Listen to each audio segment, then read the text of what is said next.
Welcome to the Enhancement Talent Podcast. Any man with two hands has a fighting chance. You're only half the man that I am, and I have half the brain that you do. What? You are a sniveling little suck-up sellout full of suffering succotash, son. What? I'm not ready for you. Give me a hell yeah.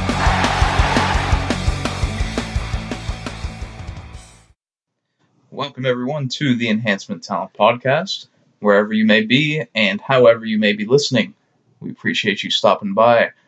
I am your host, Brock Fluker, and I'm joined here by a very unprofessional today, Chris Kirby. I am not unprofessional. Kirby is unprofessional because he did not make time to watch SmackDown, so we'll do the Raw review. I'm going to go solo on the SmackDown review towards the end. Thank you, Kirby. I'm sorry I have a life and a job. That's no excuse. I managed to watch it. You have no life. I have a job, but no life. You were off yesterday. I wasn't. So, we're going to get right into the Raw review. We started with the pleasant surprise that Renee Young was on commentary in place of Jonathan Coachman because Coachman was doing something for some golf channel or something. As it's been noted, Coach does have 68 jobs or something that Corey Graves said he has. So, Renee on commentary, cool. Started off the show with the new trio of Braun Strowman, Dolph Ziggler, and Drew McIntyre. And Chris, last week we speculated that this wouldn't be a full heel turn for Braun, and that it was only going to be an alliance to help him against Roman, but he wouldn't fully turn heel. And we were proved wrong here, as Braun was a heel. Well, he was a heel, but it's a temporary alliance. That's all it is. He needs numbers to help him.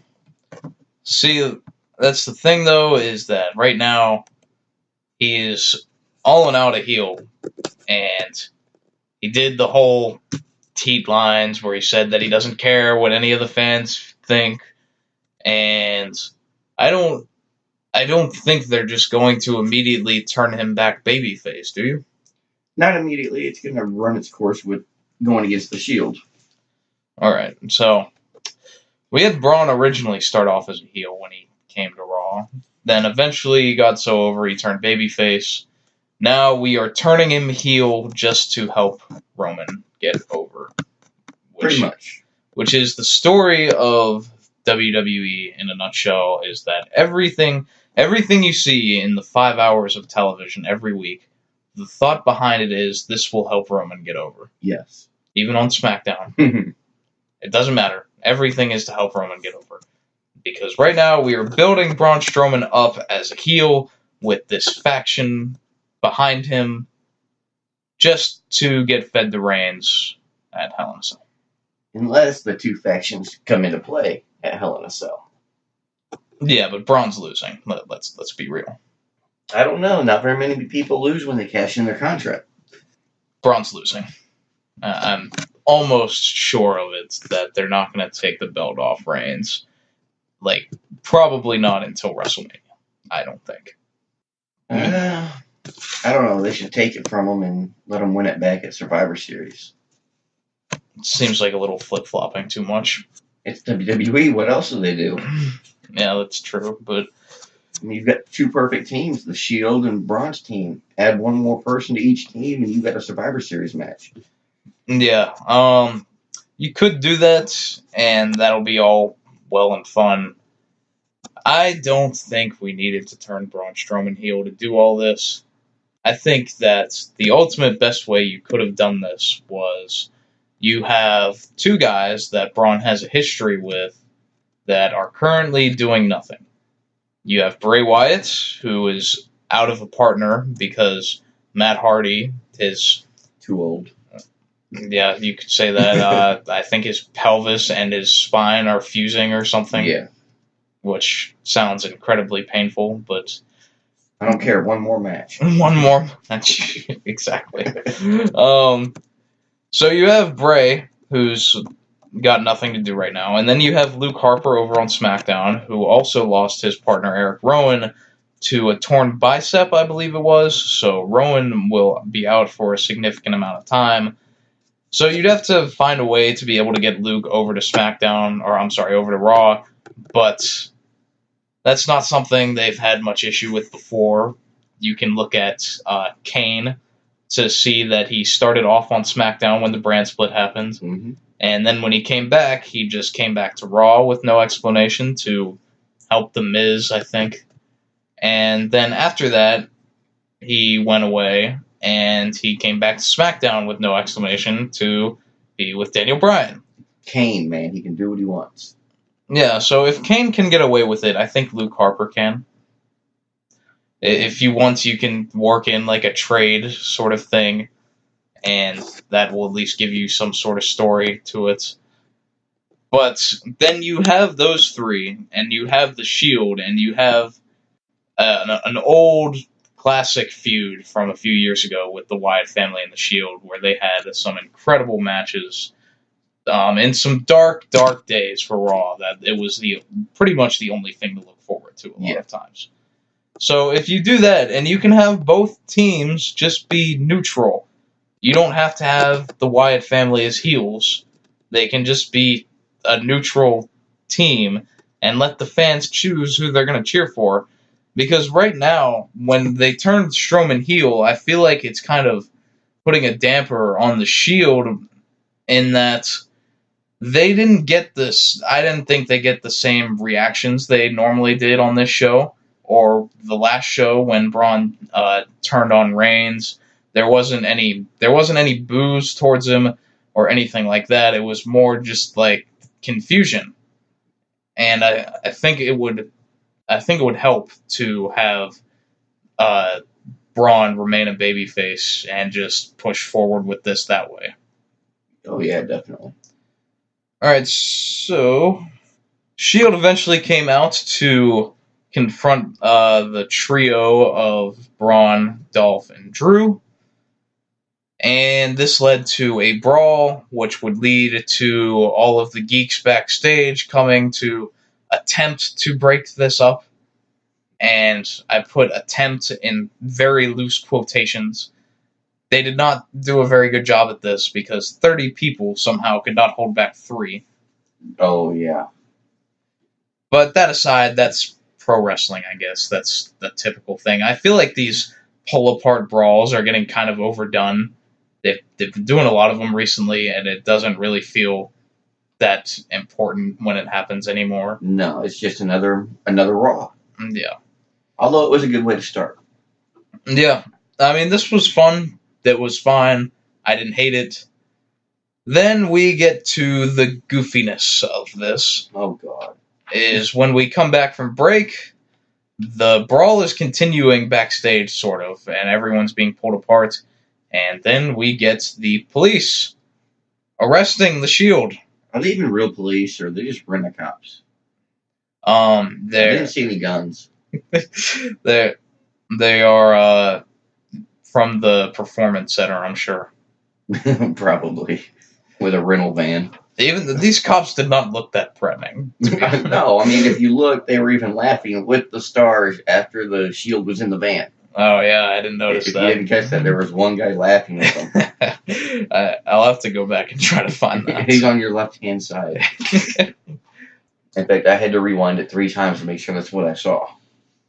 So Renee tried to bring logic to this, but it was a very illogical situation where I think she basically just said that, Braun and Drew and Dolph attacked them last week, but they didn't get arrested.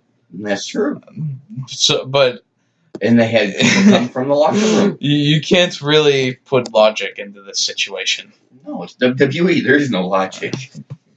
But, it's nothing terrible. I mean, if you look at the freaking Attitude Era, Steve Austin got arrested. Vince McMahon, Stephanie McMahon. I mean, the list goes on and on. I mean, the realm of possibility is not something I'm worried about in professional wrestling. I mean, one of my favorite segments is when Stone Cold comes into the hospital with Vince McMahon there. The bedpan. And he hits him in the head with a bedpan dressed up as a doctor. Yes. And I did not let the realm of possibility deflate my enjoyment of that. Or you could go even a step further and go Stone Cold and I believe Booker T at the supermarket. Yes. I mean, I suppose that could happen. But I mean, come on, really? Oh my god, that's still a classic. Oh god, yes. I wish they do more stuff like that. Just Steve Austin putting Booker T in a shopping cart, just strolling him around, pouring milk on him, cracking eggs open on him. Oh, it was flour. I love the Attitude Era. I can't imagine how much they spent on the cost to repair that grocery store after that. They probably just bought the store. It was probably going out of business. Oh, but that was great. All right, so on to present day Raw, even though I think that segment was on SmackDown many years ago. But anyway, we have the return of the Bellas. The Bellas are back. And they are going against the Riot Squad. Ruby Riott did not participate in this match. We had Sarah Logan and Liv Morgan. Which is surprising. With her being gone for an injury so long, I figured she'd want to get in the ring a little more. Yeah, I think it might be that they're trying to protect Ruby. And maybe still healing a little bit. Well, by protect her, I mean that they knew that the Riot Squad were going to lose this match, so they didn't want to have Ruby involved at a loss. The leader in there. Yeah, so I can see that possibly being a reason. Surprisingly, do you know who I think was the best performer in this match? Oh, what's the referee's name? No. Liv Morgan, I thought was pretty good in this match. I thought so. And normally I'm not too big on Liv Morgan as a wrestler, but normally there's no reason to be. Yeah, she started off, as soon as the match started, she did a "You Can't See Me" to Nikki Bella. Yeah. And there was a spot later where one of the Bellas went for a clothesline, and she did like a backwards sort of like handstand sort of thing to duck it. Like what Becky Lynch does? Sort of like what Bray Wyatt does with like the crab crawl where she just bent backwards and put her hands down. That was nice. So, other than that, there was not a lot to like about this match. Yes, there was. Okay. There was one good thing to like about this match. So, the announcement of Season 8 of Total Divas. Oh, Lord. Oh, yeah, I totally forgot. JoJo, when she is introducing the Bellas, goes on like a full spiel on, and they are in the hit series Total Bellas that will be back for Season 8 on the E! Network on whatever date it is. Wednesday, September 18th. Sorry, I had to plug it. All right. They're not paying us, Chris. We're not. No, but I enjoy the show. It's free advertisement. All right, so on to what made this match, and that is when Brie Bella puts the suicide in Suicide Dive. She murdered that rope that first time.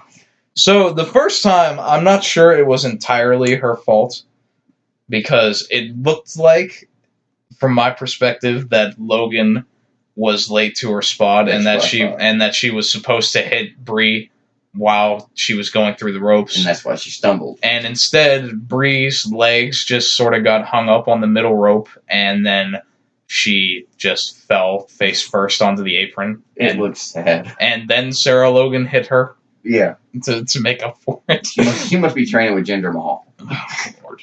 But the second one was no one but Brie Bella's fault. No, she obviously does not need to be doing those. No. And as soon as she started setting up for it, I was just like, we just saw what happened to you on this first one. Why would you try it again? Yeah, it's one thing to botch a move, but it's another one to botch it twice in the same match. Brie looks like she is running in slow motion. Yeah. And then she did not get nearly enough length. And she barely cleared the apron. Yeah. And not much else to say about that. No, just, well, why? So Nikki got the pin in the ring at some point. And Corey was crediting these dives to ring rust. Which I guess was a good cover. Well, I mean, if you think about it, I guess it could be partly ring rust. Yeah. Partly. So after this, they announced that at the Super Show in Melbourne that it will be Ronda Rousey and the Bellas taking on the Riot Squad in a 6-woman tag. Really, you're going to put the women's champion with, 1, the Bellas, and 2, a 6-person tag match? So I'm sure what this is going to set up, I feel like at least, that Nikki Bella is going to turn on Ronda, and that's going to set up their match at Evolution. Oh, Evolution? That's the reported main event by Meltzer of The Observer, that it will be Nikki Bella versus Ronda Rousey for the women's title at Evolution. I feel like this is probably going to set that up. We'll get into their painfully awkward backstage segment later that is also building to that. Do we have to? Yeah, we have to cover everything, unfortunately. Okay. So we go to Baron Corbin backstage, and Finn Balor appears in the shot, and after being screwed over by Corbin last week and being attacked with a chair and having the win rightfully his but stolen from him, Finn Balor is standing there and he is smiling ear to ear. Like always. I don't get it. You just got screwed over last week. Shows a different emotion than happiness. Yeah. It's to the point where it actively annoys me when I see Finn Balor's face. Well, it's to the point where him and Apollo, or Apollo Crews, or A, or whatever you want to call him, just joins the Smiley Club. Yeah. Because they smile the most. Well, with Titus Worldwide possibly going down the toilet, yes. That could be the move. Yeah. We'll get to that later. Keep Dana Brooke, get rid of Titus. So, Balor challenges Corbin to a rematch. This would be match number 16 in their series, and Corbin agrees to it, and it is set to be the main event. We'll get to the rest of that later. So, Chad Gable was out in an interview next, and Bobby Roode was there. And what we just talked about, we haven't seen Gable or Roode for a while, really. Yeah, I like this a lot. Chad and Bobby had an interview, and they were talking about how they're going to have their first tag team match together. And it's like I like the story I think they're telling with Gable and Roode, in that Bobby is the sort of star power, and he knows how to make a presence and all that. And Gable is the great wrestler, but he's not able to get the spotlight on him. So I feel like it's a sort of thing where, like, Gable is trying to be more like Bobby Roode in a sense. And Bobby has got a winning lottery ticket in Chad Gable. He hit the jackpot with having Chad Gable as his partner, and this could be a very successful team, I think. I thought they did good as a team. So we get them to the ring, and the Ascension are in the ring already. 2 weeks in a row, the Ascension are on Raw. Well, they've got like four or five dates they have to be on Raw a year, so they're trying to get them out the way. I see. So the Ascension cut a promo, and... Oh, is that what that's supposed to be? So Connor says that Bobby is a failed single star or whatever, and then he looks at Chad Gable and he says, and you are a sawed-off duck butt. Explain that, because I can't. I have no idea what that's supposed to mean. That has to be some sort of rib. It has to be. Like, there has to be some sort of joke because behind that. Gable, he got it. He knew. I don't know if people backstage say that Chad Gable looks like a duck butt. I don't know. I don't quite understand it. I don't get a sawed-off duck butt? Yeah, a sawed-off duck butt nonetheless. My question is, who saws off duck butts? Apparently WWE creative. Like, do they use these duck butts for something, or do they ashtrays? Do they eat them? Maybe overseas. So the match started, and right away, I'm reminded why I love Chad Gable so much. We had Suplex City brought to you by Chad Gable. And his looked great too. I love Chad's Germans. The way he pops his hips when he puts them over, it looks devastating. So Chad unexpectedly tagged in Bobby Roode, and Bobby Roode kind of got worked over for the majority of this match, and then it led to the hot tag to Chad Gable, and Jesus, Chad Gable's hot tag, man. He is so good, and I really want to see him continue with this. Yeah. So, finish was Gable did the roll-through German that he does, the Chaos Theory, for the pin, which is a good finish. I don't think that's his regular finisher. No, it didn't look familiar. But it is a regular signature move of his, and it always looks impressive how he delays it and holds them in the air and just slowly brings them back, especially when he's doing it to a bigger guy, like when he does it to Baron Corbin or something like that. Yeah. So that was the match there. Good for Gable and Roode. I look forward to seeing what this team can do. I think it'll be good. I like them as a team. Let's see where they go. So Elias is out next. Yay. And he is still alive after that slap. Boo. Oh, sorry. So one of Elias's first lines here is he says that I strongly dislike women who hit men. Which I thought was such a good line. Yeah. So Alexa, Mickie James, Alicia Fox interrupt this promo. Which, I mean, come on, look at those three. What better way to be interrupted? Yeah. So, I guess Elias's new thing is that he just gets interrupted by women now, which cool, I guess. I'm glad my future ex-wife, Alexa Bliss, interrupted him. Okay, it was awesome. So, Alexa did some sort of flirting thing with Elias. I'm not sure what to say about it. Yeah, she's two-timing Braun. So, other than that, Alexa did the thing where she acts like she's a babyface. She was in her hometown of Columbus. Yes. She started doing the OHIO gimmick. And then turned back heel. Like she always does. Yeah, she does it so well. Like, she was just like, well, look at where all of you guys are, and look at me. And they did the flirting thing with Elias, which I didn't really get, because I feel like it's in Alexa's character that when she's doing something like that there's some sort of benefit for her. Like, in the mixed match challenge with Braun Strowman, it felt like it was, I'll keep him on a chain so we can keep winning. Well, new mixed match challenge might be starting soon. Yeah, Alexa and Braun are back together, though. It won't be Elias and Alexa. Yeah. They announced the teams. So I just didn't feel like she was gaining anything by flirting with Elias other than just flirting. So I don't know. Ratings. Yeah. That's about it. Ugh. Although I did like her new merch. It was a little different.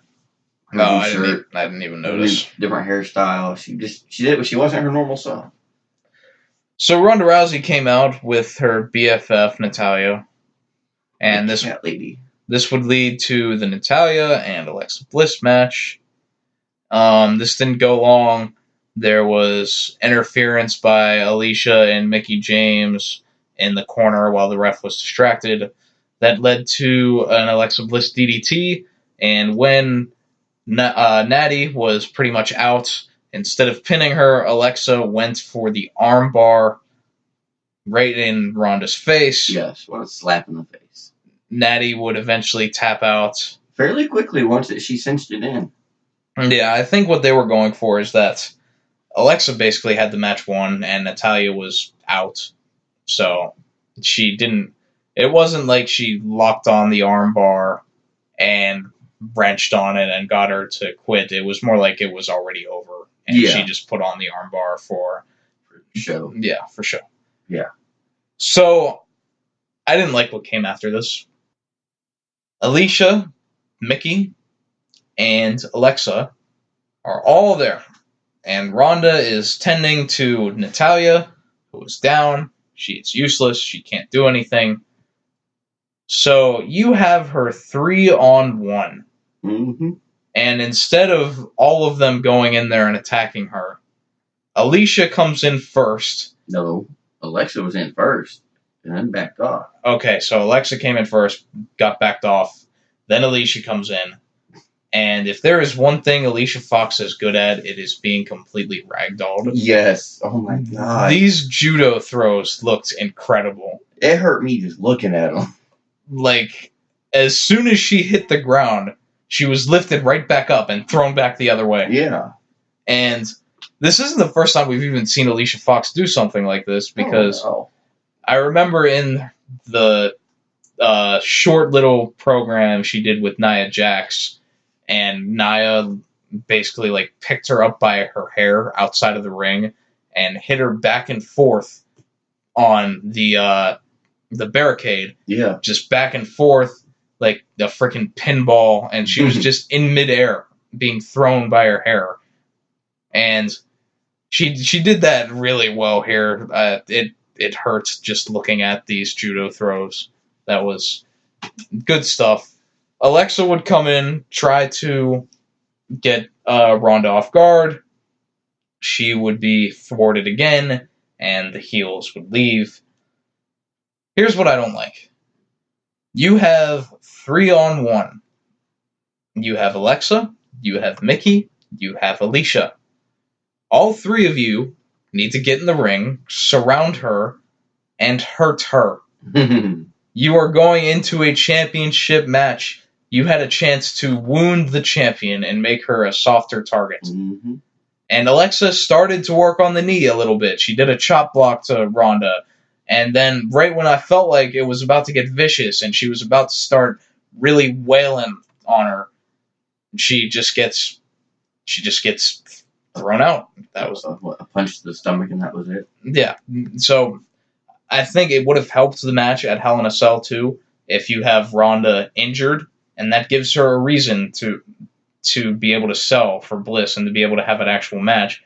Because I was saying last week, I don't want to see Ronda selling for Alexa that much. But if she has an injury going into the show, it gives them a reason to sell for him, and it gives a hope to Alexa Bliss that she can win. Well, maybe the fact that maybe she's training in MMA a little bit, just for her match against Rousey.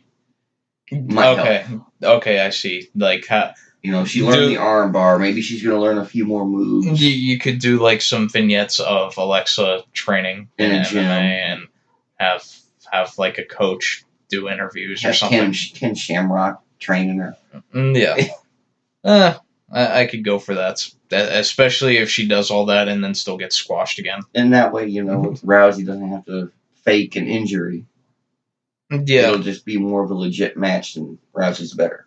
All right, I can go with that. So we have Braun, Dolph, and McIntyre again backstage with Baron Corbin. Braun is back to saying that he wants competition again. We're back to that gimmick. So are we going to bring back Mick Foley? Or Ellsworth? Oh wait, nope, that's next week. Oh yeah, Mick Foley is on this show next week. Yeah. So Ziggler and Drew, they have this sort of like so Corbin, we want a tag team championship match tonight, and Corbin's just like, well, I'd love to, but we already have a tag team match scheduled with the Revival and the B team, and then the Drew and Dolph are just like, well, I think they're injured. And Baron's like, no, last I heard they were fine and ready to go. And they're just like, well, if something were to happen to them, I guess you'd have to make some sort of change, right? Mm-hmm. And that right there gave it away what was going to happen. Yes. In the next 3 minutes. It wasn't even 3 minutes. No. The next segment after this was the Revival being interviewed by Dasha, I think, or whoever. Was it Charlie? Charlie, Kathy, Dasha, they're all the same. Anyway, Revival are getting interviewed, And I guess this interview must have been happening right outside of Baron Corbin's office, because somehow Dolph and Drew were already there. Yeah, they just, boom, right there instantly. So, I don't know. It's kind of a weird spot where you're taking out the heels. The heels are taking out the heels. Yeah. There's no sympathy to be gained for the Revival, so...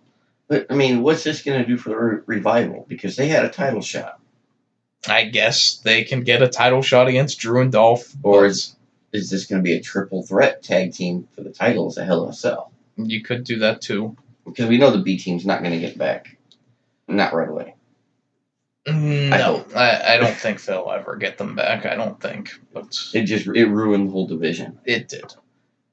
And to no fault of Curtis and Bo, they're both very good. Oh, yeah, they're just doing what they're told. And I like both of them. But the gimmick they were given did not help anyone. I'd rather believe in Bo than watch that B team crap. Yeah, I agree. Or the three-man bands with Curtis Axel. That would be fine. But went straight into the tag title match, and everyone's acting like they still expect the Revival to come out. Yeah. They play their music, and commentary is surprised that they're not coming out. But yet the audience is sitting there knowing that they're not because they just saw what happened on the Titantron. Yes. So, Drew and Dolph's music hits. They are inserted into this match. And it was fairly short. It went through a commercial, and then we came back, and it was pretty much right into the finish a few minutes later. I didn't like that. As a title match, it should go longer. It should go at least 2 commercials. Yeah. As a title match. Yeah, you could have done something more, but I think they just wanted to get the B team over with. And that could be. I mean, they had their 15 minutes. They got a new song. They got some cheap merch. Maybe that's all they need. So, Drew and Dolph win the match. They are the new tag team champions. What do you think of this, Chris? What do you think of Drew and Dolph as the tag champs right now? Right now, I think it's better than what we had. I like Drew's attitude. I agree. He reminds me of a young Randy Orton when he first came in. You know, no wasted movement. Every move is calculated. Right. I mean, his attitude just reminds me of Orton with long hair. Yeah, Drew's demeanor is definitely very good right now. I don't mind this act as tag champions right now. I feel like if you did have the Revival beat the B team and that be it, that the Revival wouldn't be able to really be taken seriously after they've already been clowned on by the B team before. And that's true. I didn't think about it that way. So I think it's good that you get someone new into this, and Drew and Dolph is a good example of this. I think maybe down the line with Drew and Dolph as heels, maybe you could do Bobby Roode and Chad Gable against them down the line for the tag titles. Yeah, give them a few more matches under their belt. Yeah, so not bad. I did not hate this. No, I just wish the match was longer. That was it. So this show was very built around the tag team division, actually, because then we got the Authors of Pain, who are with Drake Maverick. Yes. And Drake Maverick is wearing matching gear And- of the Authors of Pain. And I don't watch NXT, so I didn't know who he was at first. Well, he's the 205 Live general manager. Well, I know now. But as I was watching... No, but he wasn't on NXT, is what I'm saying. Oh, well, that's what I meant, 205 Live. Okay. I know what I meant. But- So I didn't know who he was. I thought, to me, it looked like almost an Ellsworth type person. he's very small, but his original name was Rockstar Spud, and oh my god. not in WWE. He was with Oh. Impact. He was pretty popular there as like a dirtbag heel sort of thing. So I did not like that Drake was wearing matching gear with Authors of Pain because it just looks silly. It looked, like 3 sizes too big. Like, Drake Maverick's whole thing on 205 Live is that he just wears fancy suits, like extravagant, colorful suits. and then he comes wearing fatigues and a vest. Yeah, I felt like you could have just kept him in a suit. But wouldn't that be too much like Paul Ellering was? Yeah, so that's the other thing, is that at some point down the line, during this Authors of Pain run, somebody decided, well, goddamn, they need a manager. Again. They already had a manager. You threw him away. Paul Ellering was fine. And one of the greatest managers ever. Yeah. I don't get why they dumped Paul Ellering to bring in Drake Maverick, but Drake is cool. I like Drake. I think he's a very good talker. But he's also a babyface on 205 Live, and now he's kind of with a heel team. So how is that going to play out come 205 again? I don't know. Maybe you'll just have two different characters. But leave it to McMahon. That's all I can say. It'll be fun, though. It'll hopefully give the Authors of Pain a new, fresh coat, and be able to sort of start over. They don't need to start over. They just need some real competition. Quit giving them these little locals a fight. Well, it's better than them fighting Titus Worldwide again. Well, that's true. But there's other tag teams on Raw that they could go against. Yeah, I mean, you could have done Heath Slater and Rhino. They don't have anything to do. All right, so next we got the same pretty much video package of Undertaker and Triple H. It was the exact same. They just cut out certain pieces and put it together differently. And after that, we had Ronda Rousey and Natalya backstage. Natalya is very upset about her loss, and she eventually just leaves. And the Bellas are back again. Yeah, they gotta steal that spotlight. Yes, you see, Ronda is one of the hottest acts in wrestling right now, so the Bellas are just sort of like leeching onto them. Her hoping to soak up as much of her popularity as Trying they to stay possibly relevant. can. So, Bellas tell Ronda that if you need any advice on running a business or starting a TV show or having sex with a superstar to stay relevant, let us know. We'll help you out. And I really did not like this. This was so patronizing and just everybody's friends. Yeah. I don't get it. Why is every women's storyline built around friendship? Yeah, I don't know. Everyone. Becky and Charlotte. Yeah. Ronda and Natalya. Yeah. Ronda and the Bellas. Everybody's just friends. Speaking of Bellas, though, Nikki stated that Rousey coming to WWE was the reason the Bellas came back. Right. I call bull. I think it was the money and the contract that says they had to. Well, obviously. But why now? I mean, why come in and ruin Rousey's moment?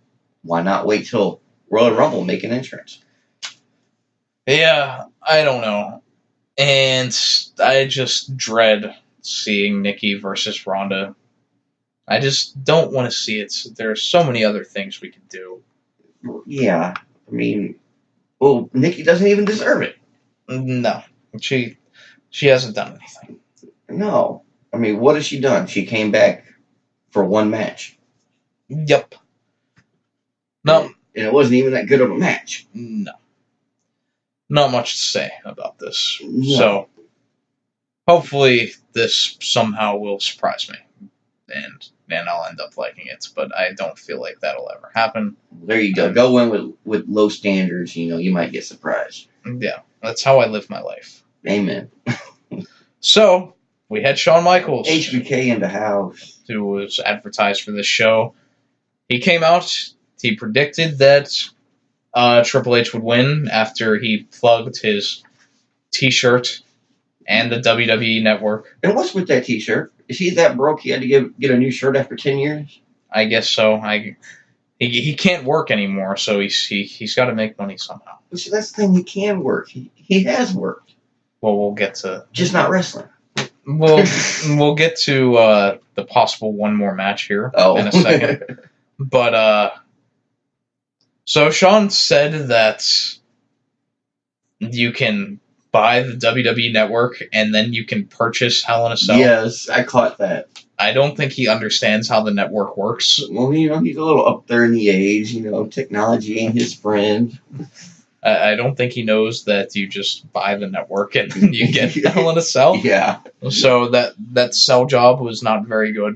But that's okay. It's HBK. I love HBK. It's Shawn Michaels. So we got The Undertaker. Now, wait a minute. Before The Undertaker came out, Michael stated that he was going to be in Melbourne for the Super Showdown. Did he? Yes. I did not even catch that.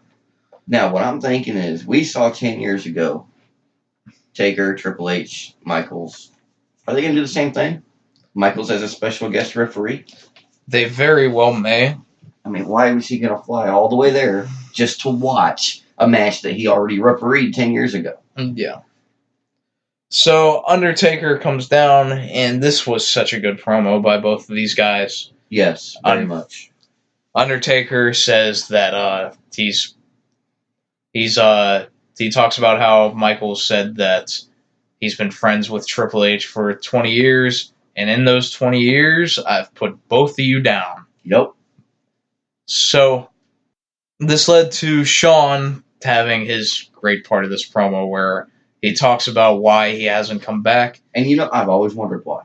And he says, I do it out of respect for the business, I do it out of respect for the fans, and most importantly, I do it out of respect for The Undertaker.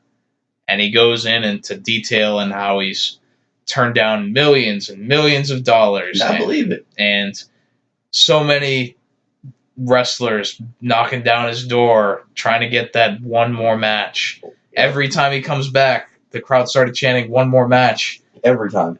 Every time he talked about that. I cheer at home watching it. So Shawn goes to leave here, and then Undertaker has another great line here where he says, "Is it out of respect or is it out of fear?"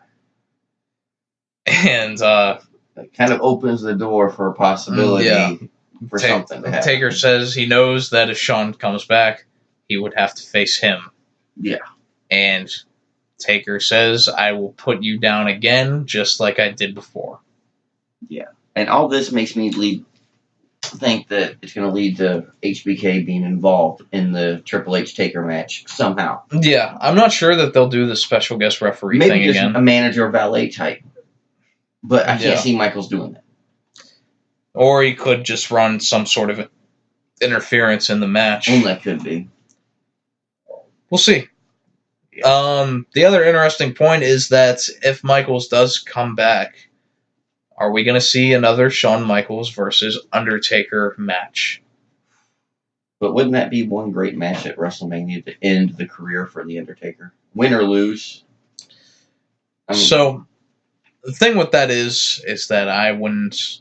The 12-year-old kid in me loves that because that's one of my favorite rivalries of all time. Yes. With The Undertaker and Shawn Michaels and those two classic matches they put on back-to-back at 25 and 26. But if Shawn Michaels were to come back for one match, I wouldn't want it to be against The Undertaker. No. I'd rather see someone that you can build more after that. Where The Undertaker, obviously, it would be an epic sort of thing, but you got to start building new stars. And that's the thing that I thought about during this segment is that, I thought about how awesome it was and how the crowd were receiving both of these guys. They were legends. And, it's a shame that there's not many people on the active roster that have this same sort of aura about them. And I feel like that's what we have to start building towards, is getting the guys we have, the guys that we're building the future around, to be in the same league as Undertaker and Shawn Michaels. Yeah. Because right now we just have a bunch of people from NXT that got called up.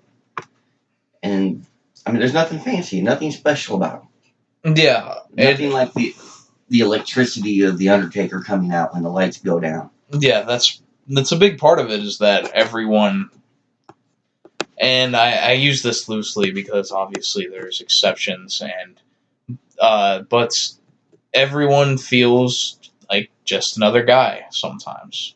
Yeah. They're just a cog in the machine, as CM Punk once said. A spoke on the wheel. And it's true for the most part. So, after that, we got Baron Corbin backstage again, confronting Finn Balor, and he had some sort of excuse for not being able to wrestle tonight. I guess he was too busy. Paperwork with the Shield getting arrested. That's right, paperwork with the Shield getting arrested.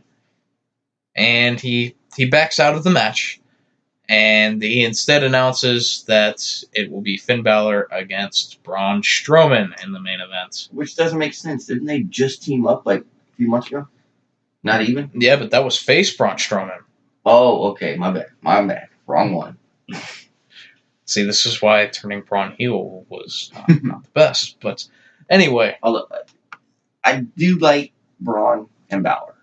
Yeah. As in a match together. And they did have a pretty good match, all things considered, later on. I mean, we know, obviously you can tell by the size difference if it was a real match who was going to win. But I love Balor. He's not afraid of anybody. Yeah. And man, was he giving Braun everything he could. Yeah, and we'll get to that in the main event of Raw here. But after that, we had a tweet shown on screen from Mike Rome. And I love those Twitter updates. I thought that was kind of cool. It was also very goofy. It was, but because it's better than just wondering the whole show what's going on. In this tweet, Mike Rome reported, quote unquote, that the Shield have appeared in front of a judge and have been charged with inciting a riot, criminal damage, and disorderly conduct. So what was damaged? And what riot? Braun's feelings? Like, I don't know. And what riot? If you want to get technical, Corbin started the riot by sending the locker room out there.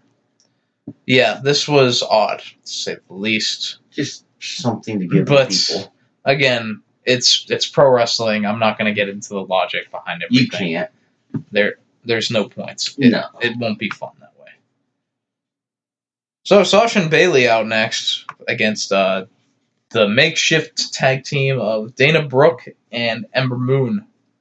The Boston Hug Connection. Yes. I want to know who decided to rip off the Rock and Sock Connection. Because neither one of them are related to Mick Foley or The Rock. Well, I thought The Rock was related to everyone. Well, maybe through marriage. So, this was mostly built around Dana Brooke and Titus Worldwide. The fact that Dana Brooke can't beat anybody one-on-one. So, Apollo and Titus are yelling advice to Dana throughout this match. Yes. And at some point, Dana just yells back that I got this. And then immediately after that, she gets rolled up by Sasha and loses. And after that, Dana gets out of the ring, talks to Titus and Apollo, and says, I'm done with both of you. Now, did she just walk away from, or did she quit Worldwide? That's what they didn't go into. Well, I would assume by her saying, I'm done with both of you, is that she's leaving. That she's done with Titus Worldwide. But you know how women get. I'm done with both of you. And then, the next day they're all good. That could be a reasonable explanation. Maybe she's just done with them for that night. Okay. It could go either way. So, if she is in fact done with them, I'm not sure what you do with Dana after this if you're building to a singles push for Dana Brooke. I don't see Dana Brooke able to hang with the caliber of talent such as a Sasha Banks or a Charlotte Flair. No. She needs mid-carders like Alicia Fox or Mickie James. Yeah, I think you have to build her up more first. And you may not be able to build her up too far. No, I think she does definitely have a ceiling on what she can do as far as a wrestler. Yes. As a personality, I think Dana Brooke has all of the potential in the world to be very I love her as a valet and a statistician. Yeah. So, somehow in this match, Dana Brooke managed to botch tagging in. Ember was crouched below her, and Dana tried to tag her back and missed, and then got in the ring anyway, and the ref stopped it. But did they miss? Because I thought I saw it happen. She almost got her, but she missed it was her. Close, but she missed. And I feel like most of the time that they would just go on, but this ref, you know, they tell you to call Is that it. John Cone? I couldn't remember, but they always say they tell the refs to call it like a shoot, and she did not get the tag, so he forced him back out. Ember Moon rolled back in. It was a simple roll in tag, roll back out. So I want to talk about Ember Moon because she has been on the main roster since April, May, 3 to 4 months. Yeah, she was with the shakeup after Mania. Yeah, so April. So, Ember Moon has not had a storyline at all. No, I mean, you see her once in a while in a tag match. They haven't... They've protected her in that I think she's only lost like twice, maybe. But she does not have a storyline. She doesn't have anything to really care about. She's just there having good matches most of the time, but there's no character work on Ember Moon, who I think has so much potential, and it's a shame that it's not being utilized, but we're giving all of the time to the Bellas instead of developing the characters that we already have, like Ember Moon. And I love it because I have a storyline for Ember Moon. And it worked perfect. What's that? Especially with Evolution coming up next month. Ember Moon versus Asuka, Hell in a Cell. The winner faces Rousey at Evolution. Because we haven't seen Asuka for several weeks. So that would be a cross-brand match. Yes, it would. But it's a cross-brand pay-per-view. Yeah, but I don't think... It's just a dream match, you know. Yeah, it'd be a fun match. Ember Moon and Asuka have had plenty of good matches on NXT. Have they? I knew they've gone against each other because they were in NXT. In fact, it was Ember Moon was the one who threatened Asuka the most in her undefeated streak because it was like the turning point for Asuka that she decided that she couldn't beat Ember, so she had to cheat to beat her. Oh. So that was sort of the story they told, is that Ember was the first one that had the chance to beat Asuka. Now, did Ember beat Asuka to get the title? No. Did They did the rematch after that, and Asuka won, and then she got injured, and then she went up to the main roster. Okay, so they just vacated the title. Yeah. Okay. And then Ember Moon won the vacated title. So she lost to the champion, but then got the championship anyway, which was unfortunate. Yeah. But, Ember Moon, I love her entrance. yeah, she carries such a good presence. I really wish we'd do more with her. Yes, very much. All right. We're about to get into rant mode here. Oh, God, yes. Let's do this. So, we had Bobby Lashley backstage, who was outside of Baron Corbin's office, holding a piece of paper, and he tells whatever interview robot he was talking to that Baron Corbin just gave him a performance review, and in his performance review it says that Bobby has been angry or whatever since coming back, and that Corbin has issued him to have a meditation session with Jinder Mahal in the ring tonight. Can we see where this is going? Really? I mean, what's the point? Why don't you just say, hey, go fight it out in the ring? Now, Bobby Lashley in this segment debuted his new catchphrase. My man. Yeah. My man Baron Corbin giving out performance reviews. My man. Member number 3 of the Smilers Club. Oh, my Lord. I mean, I don't think he stopped smiling that whole segment. My man. Yeah, especially every time he said, my man. Yeah, he's just all Titus O'Neil smiles. I want to know whose idea that was. I don't know. All right. We need to go work for creative. So, we get to that segment. They have Jinder's carpet gimmick in the ring. And Jinder is trying to help Bobby Lashley find inner peace. Yeah. And so, the crowd died here. Oh, very much. So, Jinder tells Bobby as they're sitting next to each other on this carpet cross-legged, "Repeat after me." And then Bobby says, "Repeat after me." Yes. And then Jinder's like, "No, not that. Oh, no, not that." Oh, classic comedy here. I'm sure 5-year-olds everywhere found this hilarious. I thought it was funny. I'm not 5, so fight me. It's such a basic joke. I know, and that's what makes it so funny. Because we're older and it's so basic. Oh, my Lord. It's a family-friendly show, okay? Time and place. So, during this meditation session, it was something weird that happened. A fan came out and attacked Bobby Lashley. This fan just started wailing on Lashley, hit him with super kicks, and then he did a powerbomb onto the apron to Lashley, and somehow no one stopped this. I know, I mean, nobody did. Security's just letting it happen. So, eventually I realized that this fan is actually Kevin Owens. Who quit, so it's still just a fan. So, he quit last week, and we've all been there, where you quit your job, and then a week later you realize, oh, well, I got bills. I do it almost every day. And then you come back. So I guess that's what happened with Kevin Owens, is that he realized that he still has bills. But why? Why did we bring Kevin Owens back? Why didn't they not listen to our podcast? 1 week after quitting. And that's why they should have listened to our podcast so they can get ideas on when to bring him back. Because that was stupid. This was a spit in the face to fans by bringing Kevin Owens back this early. Yes. And it was also a spit in the face to Kevin Owens because His word means nothing. He is slowly now turning into a joke. He is slowly turning into someone that you can't invest in at all because of character inconsistencies. He is slowly turning into Dolph Ziggler. Yeah, pretty much, yeah.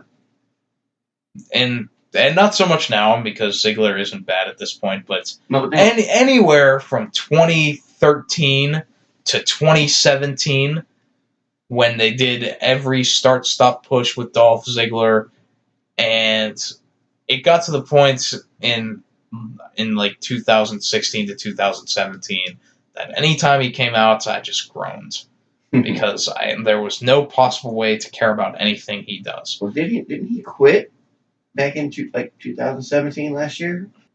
That's something similar that happened to this storyline, is that Dolph Ziggler was the United States champion. He put the title on the ground and said, "I'm done." Yes. And then he came back at the Royal Rumble, entered at number 30, and got thrown out in less than 5 minutes. But at least he didn't come back the next week. No, he came back. It was a couple months. He came back 2 months later, I think. Yeah.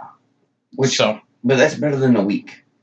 It's better than a week, but when the motive for him to come back is to get thrown out in the Royal Rumble in 5 minutes, it made no sense. Yeah, that part didn't make sense.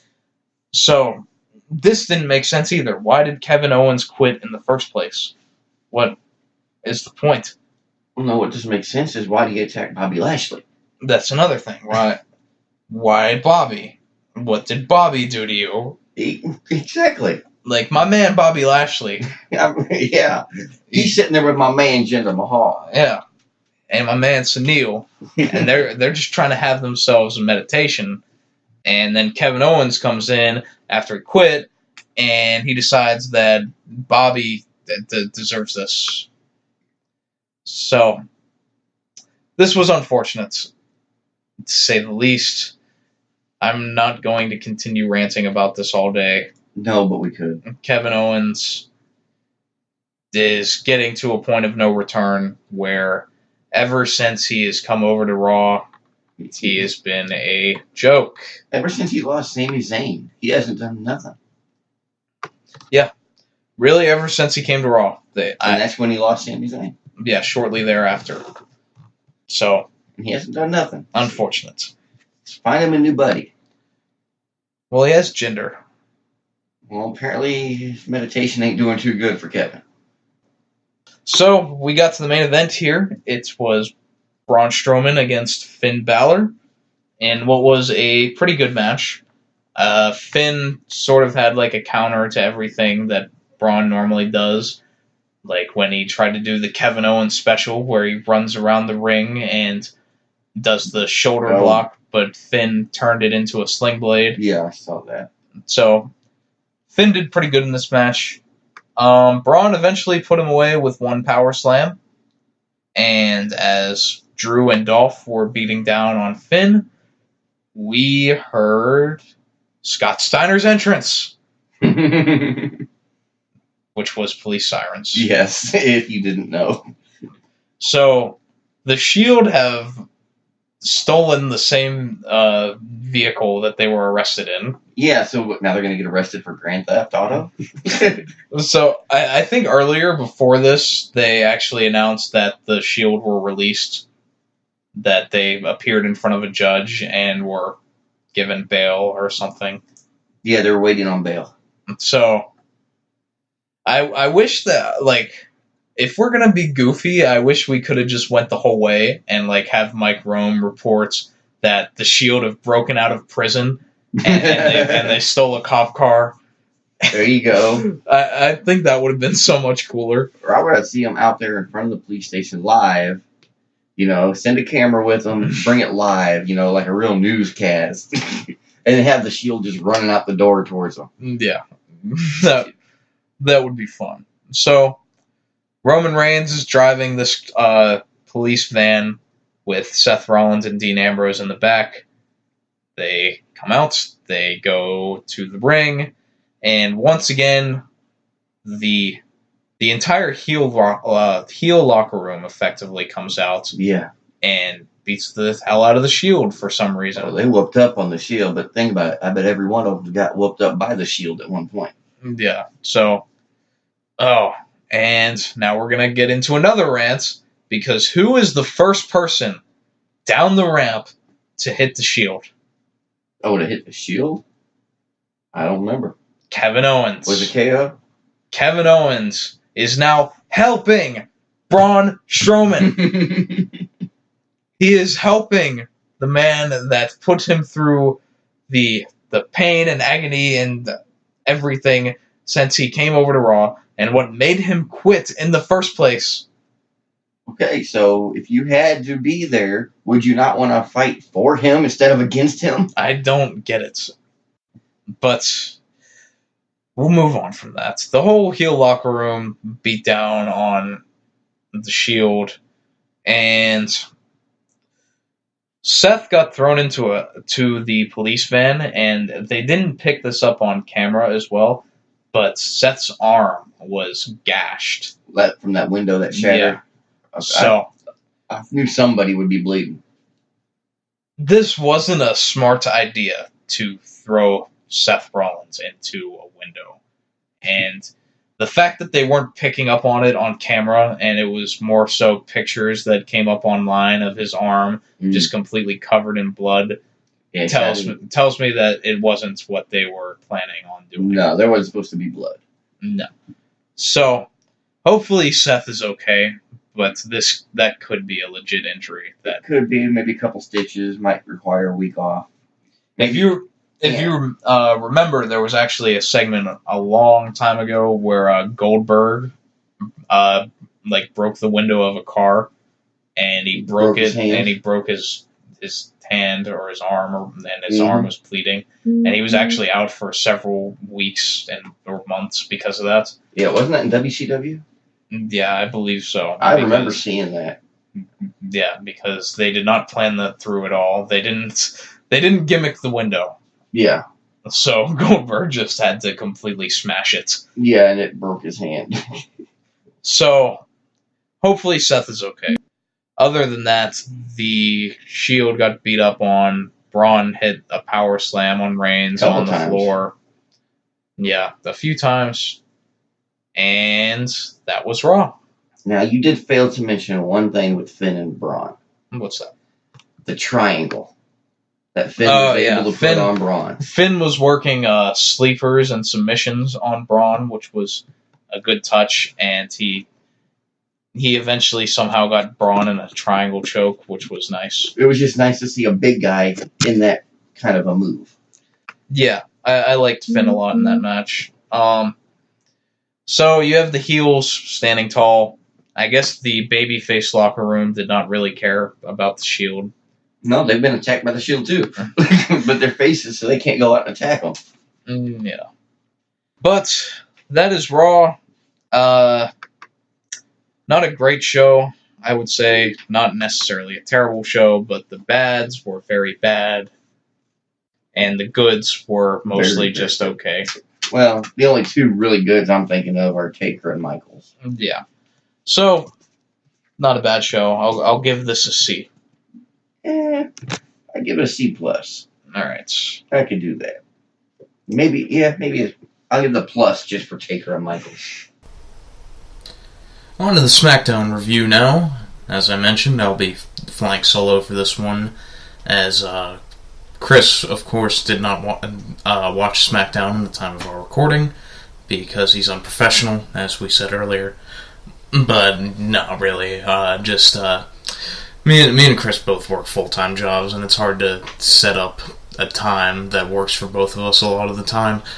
And Wednesday morning was really the only time we had that we could be able to record it, and Chris hadn't watched SmackDown yet, so we just got the Raw review in.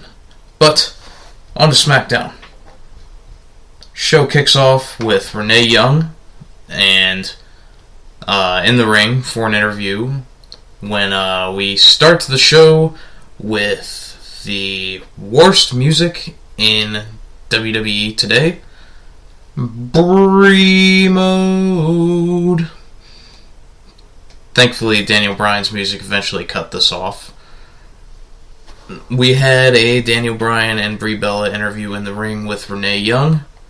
Renee Young kicked to a video from earlier in the day on WWE.com where The Miz and Maurice were in an empty arena calling out Daniel Bryan and Brie Bella, knowing that they would not be there. And when we go back to the live feed, Daniel Bryan says that that's exactly... that's a great personification of what The Miz is, a coward, calling out Bryan when he knows he's not there. And this would eventually lead to Andrade, Cien, Almas, and Zelina Vega coming down to the ring. Vega cut a promo saying that this week Andrade is going to finish what he started with Bryan. Andrade cut a promo afterwards. I have no idea what he said. It seems like they kind of have this whole roles sort of confused here, because I think the whole point of Andrade having Zelina Vega is so that he does not have to cut a promo. And then the whole point of Zelina Vega being with Andrade is that she's a personality and not a wrestler, but yet since they've come up, she's been wrestling. So that's kind of odd to me, but nonetheless, we got another Andrade, Cien, Almas, and Daniel Bryan match, which I cannot complain about because, again, these two had another very good match in the situation they're in. Had a few nice spots, like Daniel Bryan doing a dive off the apron and Andrade catching him in midair with a drop kick. You had the finish eventually where Bryan would get the pin off the running knee, and Brie would also get her revenge on Zelina Vega, hitting her with a big knee as well. This was a pretty good match. Andrade and Bryan, I think, have a lot of good chemistry together right off the bat. I still feel like that if you give them a proper pay-per-view match, that could be a fantastic match of the year candidate. Andrade was really good in this match. We saw a lot of the go-to moves with him, like what we saw, I can recall, in his NXT matches against Johnny Gargano, where he does the moonsault off the top rope, lands on his feet after Bryan rolls away, and then hits the moonsault from a standing position. Always like that move. Good match. Afterwards, Maurice and The Miz appeared on the Titantron. They were live from an Italian restaurant in Detroit. And that would lead to, after we come back from the commercial, where Daniel Bryan and Brie are leaving the arena and get caught up in an interview, and they say that, they're a little hungry and they're going to go have some Italian.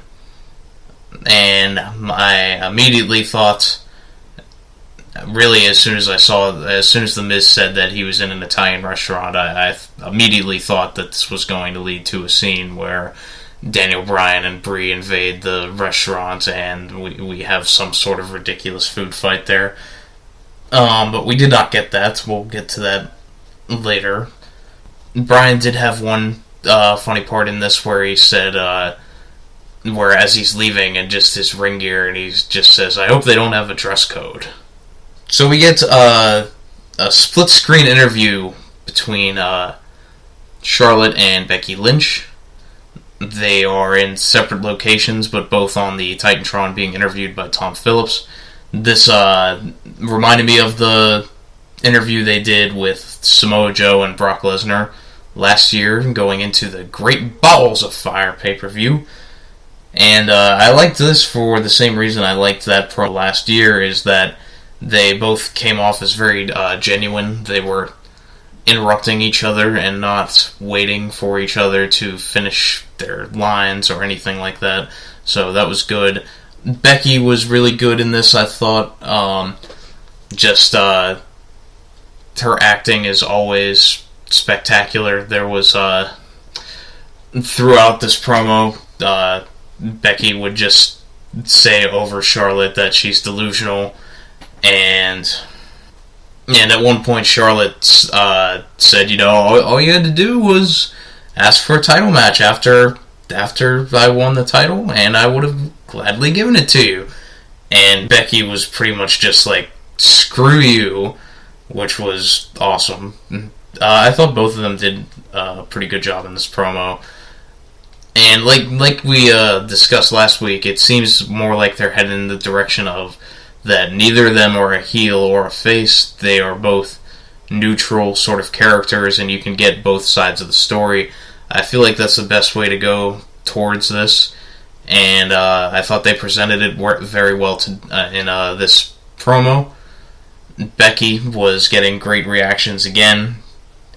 It's funny how you can accidentally get someone more over as a face by turning them heel, and that's great that Becky is getting the sort of reactions that she's getting now, and I look forward to seeing what these two will do in Hell in a Cell with this story to play off of in that match.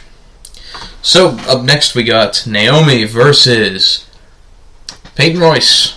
Again, last week she faced Billie Kay. The week before that she faced Peyton Royce. She lost to both of them.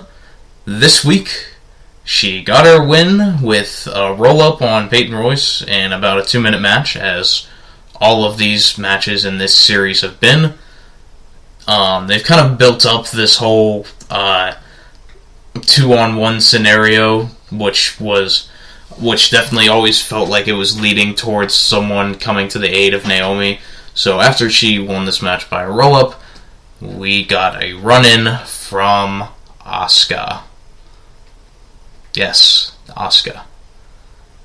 It's just so unfortunate to see what's the decimation of Asuka on the main roster now, and she was doing fine for the first part of that run where they kept her protected. They protected her streak, but ever since WrestleMania, she has not done anything. There has been no follow-up to the streak ending. It was very pointless, and it's a shame that something of that magnitude goes to waste when it could have meant something much more when she finally did lose the streak. But instead, now she is just another woman on the roster, and that utterly breaks my heart to see that. So, we'll move on from that. Looks like we set up a possible match with Naomi and Asuka against the Iconic Duo, which whatever.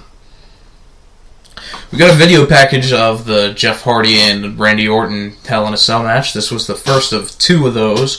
The first one was from Jeff Hardy's perspective, and this video package showed Jeff Hardy jumping off some high stuff, like he is one to do. And he talked about how this is his first Hell in a Cell match. We talked about that last week on this show, and one of the things that me and Chris were talking about is whether or not we're going to see Jeff Hardy do some sort of crazy move off the top of the cell, which I was very adamant that I did not want to see that, because I don't want Jeff to die, personally. That's just me.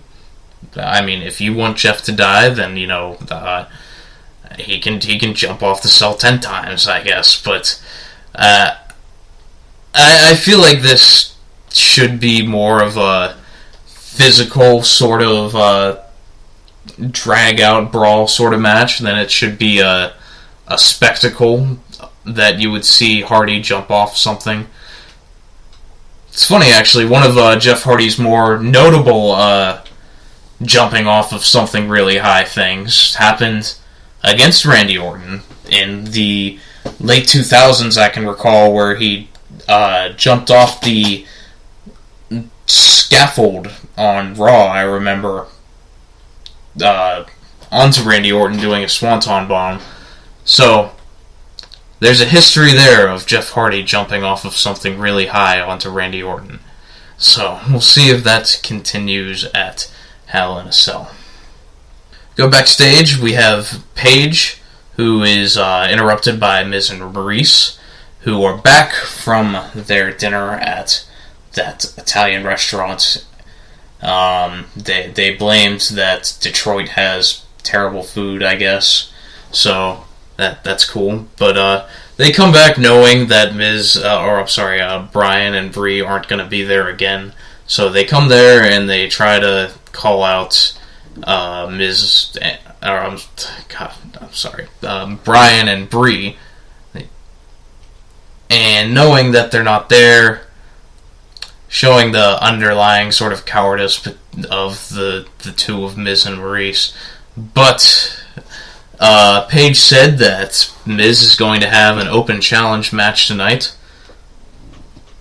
and that would later be answered by R-Truth. And that was set up when R-Truth is walking backstage and yells at Maurice, thinking that she's Carmella, and trying to get his match with Carmella, still thinking that Maurice is now Carmella, where Miz would eventually roll into the scene, and Miz asks R-Truth when the last time they teamed together was, and God, did I forget about this, that R-Truth and The Miz were a tag team. They were The Rock's first match back, in fact, when he teamed with John Cena in that Survivor Series, I want to say. And I can definitely recall that coming out of that, there was the story that WWE was blaming Miz and R-Truth for the low buy rates for that pay-per-view. Because, I mean, it's The Rock's first match back. It can't be his fault. But nonetheless, Miz asks R-Truth when the last time they teamed together was. R-Truth says 7 years ago. Miz says that was the last time he was relevant.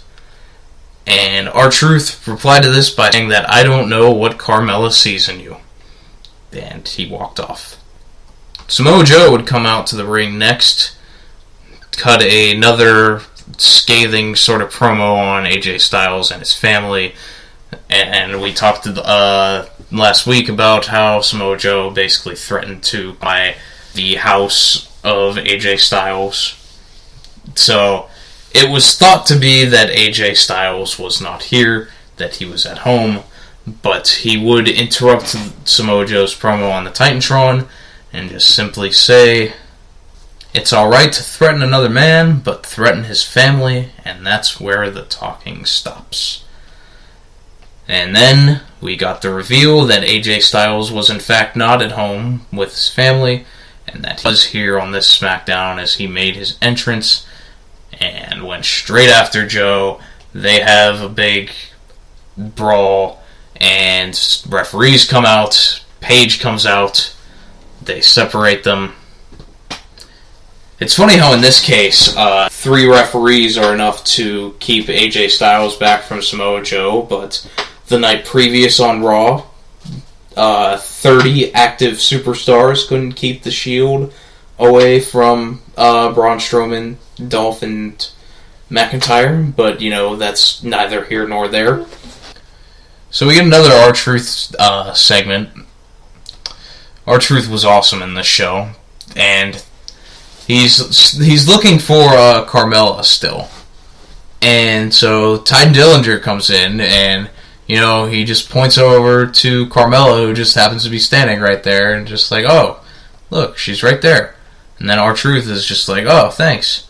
Walks up to Carmella and says, have you seen Carmella? Yes, R-Truth is a national treasure.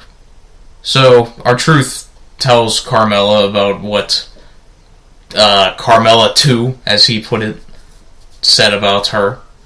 And at that point, Carmella 1 decided that she will accompany R-Truth to the ring and be there to be in his corner against The Miz.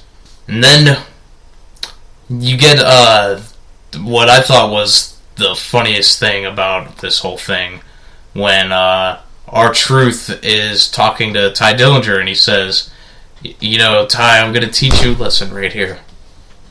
So Ty says, what lesson could you possibly teach me? And R-Truth just looks at him and laughs and says, how to get in the main event of SmackDown. And that was just poetic. So we get a second package of the Randy Orton and Jeff Hardy Hell in a Cell match. This time it was from Orton's perspective, and, it just highlighted how vicious Randy Orton can be, and how Jeff Hardy's never been in that cell with Orton, and he doesn't know how sadistic he can be. This was all good stuff. Really got me into this match a lot more. And after that, we have the triple threat match for the right to face The Bar, where the winner of that match will face the New Day at Hell in a Cell for the tag team titles. We had Rusev Day going up against Sanity and the Usos. So I thought they told Rusev and Aiden English told a really good story here about English wasn't in the match an entire. I'm not sure how much he was in this match at all, but it wasn't much.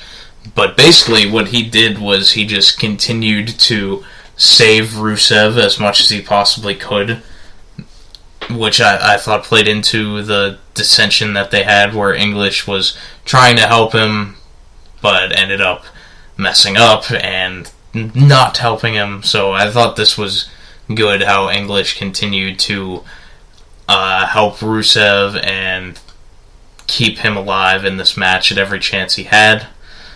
And that would lead to the finish, where Eric Young tries to get a roll-up on Rusev, and he puts his foot on the ropes, but English from the outside pushes his feet off of the ropes, so then Rusev kicks out, and Rusev would get the win over Eric Young. And Rusev Day versus The Bar next week. That should be an interesting match. I'm fairly certain The Bar will win, but I really hope that Rusev Day wins to continue this storyline they have going. And a match with the New Day is something we haven't seen. I think it'd be fun and fresh, and Rusev is great in everything, so I see no reason why he would not be great here. So R-Truth and The Miz in the main event of SmackDown. Who would have thought that we would see R-Truth in a main event on television in 2018? R-Truth was great in this match, too. I mean, God, it seems like R-Truth just hasn't aged a day since he debuted in WWE almost, but he was very good in this match. You had Carmella accompanying to the ring, helping him with the What's Up rap. Cool. I guess Carmella is like a pseudo babyface now. I'm not sure if that's going to be a full face turn, or if it's just like when she's with R-Truth, she's a face, or where they're going with that. But the heel Carmella champion is over, and that's a good thing. So whatever they want to do with her now, if they want to have her baby face it up with R-Truth, then I'll be quite alright with that. I don't think that's the perfect role for her. I still think there is a spot for her as the stuck-up heel sort of personality that she had, but not as the champion. So we'll see where it goes from there. So R-Truth actually picks up a win here over The Miz off of distraction by the returning Daniel Bryan and Brie Bella. R-Truth would get a roll-up, and that would put away The Miz.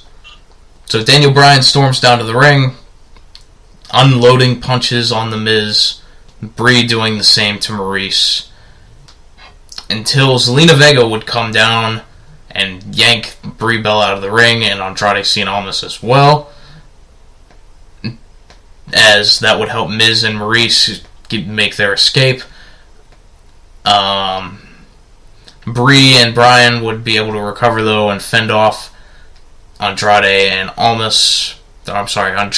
Vega, and they would put them in stereo yes locks, staring down Miz and Maurice, who are looking from the stage, and that would end this show. Not a very noteworthy show, I don't think, but nonetheless, it was a very good show, I thought. There was some good build with the tag match and what we have next week with the Bar versus Rusev Day. The storyline throughout the show of Miz and Daniel Bryan I thought was very good. I am critical, though, on the involvement of Maurice and Brie Bella in this situation, because I don't think it's necessarily needed, but that's where they're going, and it wasn't a bad build. I'm sure it won't be bad per se, but I would have much preferred this just stayed between Daniel Bryan and The Miz. R-Truth, of course, was phenomenal in this show with his comedy, and then even when he got in the ring, he had a very good match with The Miz, I thought.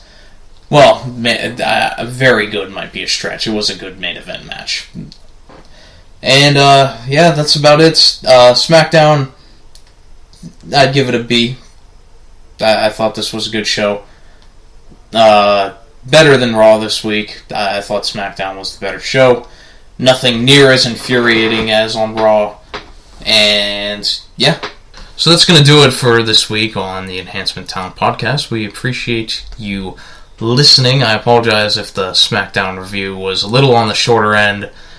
Obviously, with me doing it myself, didn't have as much back and forth sort of discussion to go through, but I did want to recap the show at least and give a few thoughts. So, we will see you all next week on the Enhancement Talent Podcast. We are on YouTube, Blog Talk Radio, Podbean, and I'm still working on getting us on iTunes. I said last week that we were, but have some work to do on that, on getting the requirements fixed. But as soon as that is ready, I will have the links for all of those in the description on wherever you may be listening to this podcast. We have our email, mrblitz@gmail.com, with 2 I's and 2 Z's. It's MRBLIITZZ. On Twitter at Mr. Blitz with 2 I's and 2 Z's, MRBLIITZ. If you have any sort of feedback for the show or anything that you might want us to talk about or anything that pertains to this show, you can contact either of those.